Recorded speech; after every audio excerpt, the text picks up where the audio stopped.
Hola mi gente, ¿cómo están? Bueno, welcome to my channel.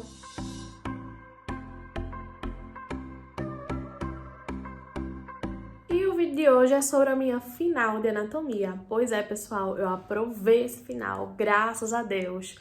Ai, Jesus, foi uma prova que quem me acompanha lá no Instagram, inclusive se você não me segue lá no Instagram, me segue agora, sabe que foi uma final que me custou muito, mas deu certo. Então, se você quer saber de tudo, se inscreve aqui no canal, deixa teu like, deixa teu comentário, para cada vez mais eu trazer conteúdo aqui pra vocês. Finalmente, pessoal, me livrei aí de todas as finais do primeiro e do segundo ano, graças a Deus. Estou no terceiro ano. E aí, como todas as outras matérias, eu gravei sobre elas, estou trazendo aqui a final de anatomia. Não aprovei na primeira data, infelizmente, mas eu aprovei agora na minha segunda data.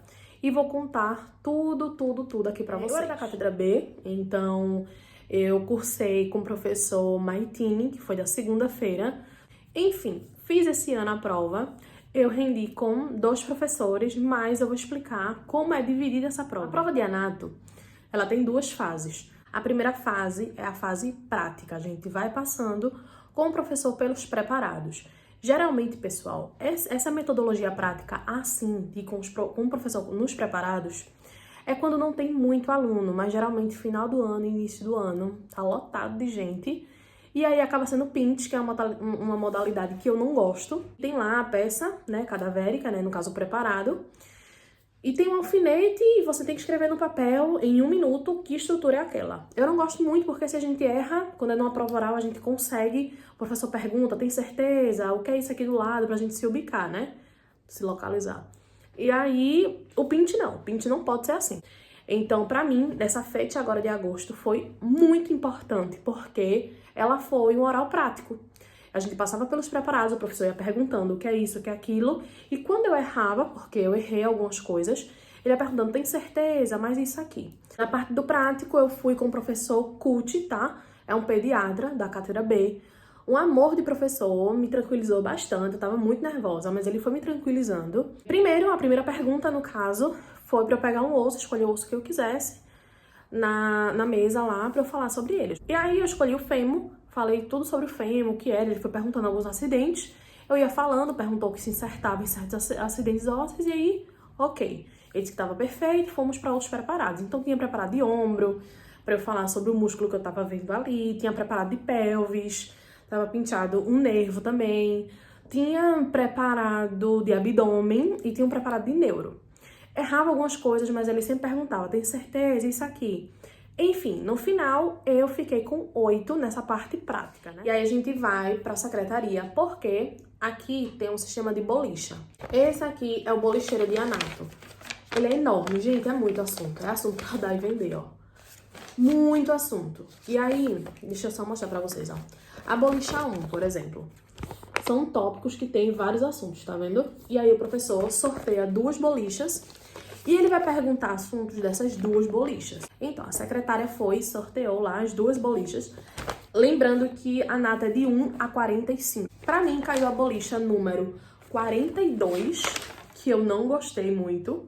E a de número 8. Vou mostrar pra vocês. A de número 8 foi uma das que eu mais estudei, ó. Tá bem riscada. E logo, eu escolhi qual? A de número 8. E foi o professor Leandro Massa e o professor Leonardo Coscarelli que me tomaram, né?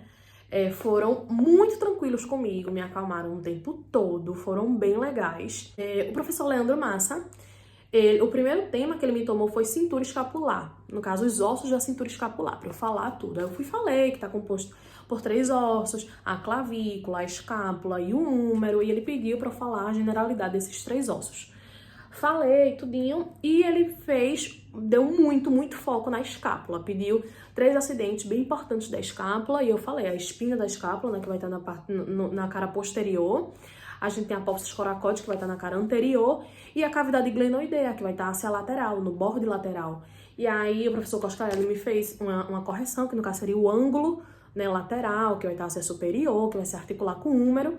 E o professor Leandro Massa perguntou quais eram as articulações que tinha aí na cintura escapular. Falei da articulação da clavícula com o esternon, que é um encaixe recíproco. Falei da articulação do acrômio com a clavícula, que é de tipo artródia. E falei da articulação com o húmero e a escápula, que é uma enartrose. Expliquei tudinho, ele falou perfeito. Ok. Ele perguntou se eu sabia da importância da apófise coracoides, né, da escápula. Eu falei que tem importância, no caso, muita importância para a inserção de 3 músculos. Ele perguntou quais eram os músculos, né, eu falei, o peitoral menor, o coracobraquial e a porção... Aí eu me esqueci desse. Eu disse, meu Deus, tem outro, prof, só um minutinho que eu vou lembrar. Aí Coscarelli foi disse assim, nenhum dali da região do braço, nenhum se insere, foi quando eu me lembrei. Eu disse, a porção curta do bíceps. Aí ele disse, perfeito. E aí ele falou a importância clínica também que tem, só que eu não me lembro agora. Mas tudo bem, disso aí passamos e foi ok. Foi um assunto fácil, que modesta parte eu fui bem, eu sabia bem falar sobre. O professor Leandro Massa foi e me perguntou sobre o segundo tema da boliche número 8. Foi um tema que eu não gostava, gente, que foi sistema ácigos e hemiácigos. Ai, pessoal, quando ele me perguntou... Pronto. Já estamos. Mas eu sabia o geral... Só que eu não tava tão firme com esse tema, né? Ele foi e perguntou o que era, onde tava ubicado. E eu expliquei tudinho o que era, o que não era, onde tava ubicado. Ele perguntou como era dividido o tórax. Eu falei, no mediastino, a gente tem uma... Aí eu me esqueci, eu disse, não, a gente tem os limites. Não, eu não quero limite. Eu quero como é a divisão, quando eu me lembrei que é o mediastino, expliquei, a gente tem um antro superior, um antro inferior, um posterior, e que a vena ácigos e hemiácigos tá localizado no mediastino posterior. Ele disse, com relação com quem? Aí eu falei, com os órgãos, no caso, e vasos importantes que estão no mediastino posterior. Aí eu falei da canina simpática, do esôfago, falei da artéria aorta torácica, falei do conduto torácico, faz parte do sistema linfático. Ele perguntou o que era que drenava nessa vena ácigos. Eu falei, essa eu errei, né? Que eu disse assim, vai drenar as venas da parede costal. Ele disse, não, as venas intercostais. Eu disse, é verdade. E aí o professor Coscarelli foi e perguntou, quantas hemiácigos tem? Eu falei que são 2 e elas vão se anastomosar. Só que eu esqueci onde elas se anastomosam, né? Onde elas se unem. E ele falou, qual é que nível eles vão se unir? Elas vão se unir. Eu disse, professor, eu sei que é aí, mas não sei onde, na vértebra. Ele disse, na 7ª vértebra torácica. Aí eu disse, tudo bem, obrigada, e aí foi. Ele perguntou, né, onde essa vena hemiácigos, as 2, quando se anastomosam, onde é que elas vão desembocar? Aí eu falei, né, na vena ácigos.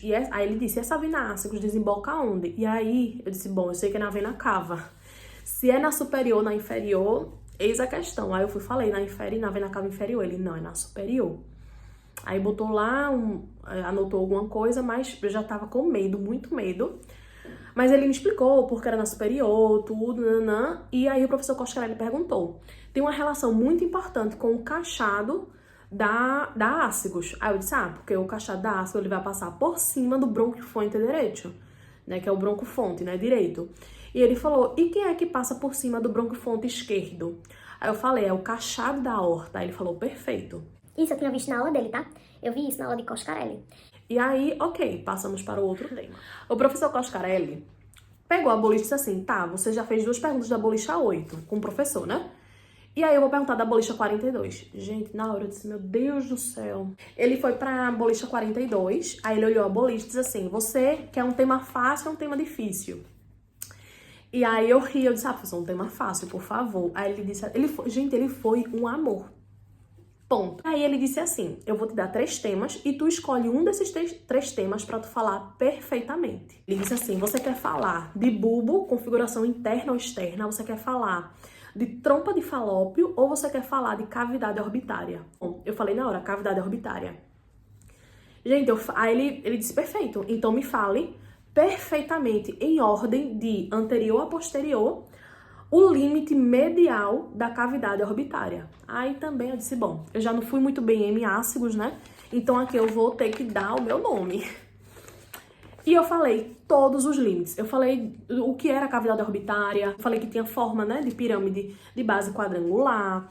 Eu falei a gente tem um limite superior, limite lateral, inferior, medial, a gente tem uma base, a gente tem um vértice. E aí ele disse, perfeito, agora me fale do limite, no caso, medial. Aí eu falei, de anterior para posterior, a gente tem o ramo ascendente, né, a rama ascendente do osso maxilar superior, a gente tem o osso lagrimal, a gente tem a lâmina papirácea do etimoides e a gente tem o corpo dos esfenoides. E ele perguntou, por que se chama lâmina papiraceae? Aí eu lembrei que, tipo, ela é muito fina. Aí eu disse, prof, eu sei que ela é muito fina. Ela é a cara posterior, né, das massas laterais do ectimoides. Ela é muito fina, tem forma de papel. Ela exatamente tem forma de papiro. E aí ele perguntou, você se lembra de algum conduto que vai desembocar aí? Aí eu disse, gente, tem um conduto lagrimal. Ele disse, esse conduto lagrimal ele vai desembocar onde? Aí eu me lembrei, né, no meato inferior da fossa nasal. Por isso que quando a gente chora, a gente também promove, né, no caso, a secreção de muco. E aí ele disse, perfeito. Aí ele falou bem assim, gente, pra finalizar, me diga aí qual é o vértice dessa pirâmide. Você falou que era uma pirâmide, então toda pirâmide tem um vértice. Aí eu me lembrei que o vértice seria, no caso, a hendidura esfenoidal, né? Aí ele disse, aí eu falei, hendidura esfenoidal. Aí ele disse assim, o que é que passa? Você se lembra o que é que passa nessa hendidura? Aí eu falei, eu sei que vai passar 3 pares cranealis, o terceiro, o quarto e o sexto. Vai passar nervo oftálmico e vena oftálmica. Aí os 2 professores se olharam e disseram, bom, pra mim já tá, você tá aprovada. Aí eu, gente, na hora que ele falou isso, eu comecei a chorar. Meu Deus, quem chora tanto? Mas enfim, desde março que eu tava estudando pra essa prova e parei um pouco porque tem umas matérias do terceiro ano, micro e fármaco, porque eu não pude pegar, né, semo e pato, porque precisava de anatomia. 2 conselhos que eles me deram foi não ficar acumulando mais final e também me acalmar, porque se eu sei do assunto, se eu tenho o domínio do assunto, eu preciso mostrar isso que eu sei. Então, gente, o que eu tenho a dizer a vocês é, tenham calma, porque vai dar certo. E aí, no final de tudo, né, a minha nota no prático foi 8 e a minha nota no teórico também foi 8. E a minha nota final, porque é uma média, né, eles somam e dividem por 2. E a minha nota final foi 8. Gente, eu aprovei com 8. Enfim, fiquei muito feliz quando eu vi, eu nem acreditei. Eu pensei que eu iria ficar com a nota um pouquinho mais baixa, pensei que ia ficar com 6. Então é isso, tá? Eu espero muito que vocês tenham gostado das minhas informações. Espero que eu possa ter ajudado você de alguma forma, tá certo? Eu desejo muito, muito, muito boa prova para quem vai fazer. Vai dar certo. A gente tem um medo de anato porque é uma matéria enorme, mas os professores, eles tentam te ajudar. Tá certo? Um beijo grande, tá bom, no coração de vocês. E até a próxima. Tchau!